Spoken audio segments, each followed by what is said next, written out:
Oh boy. Careful, bud. Oh my gosh! You okay, big He's guy? fine. Look at him.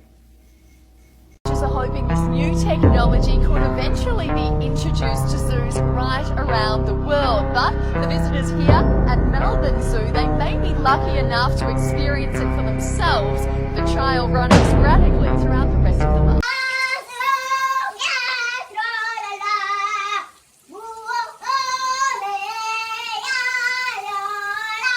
Come here. Yeah, come.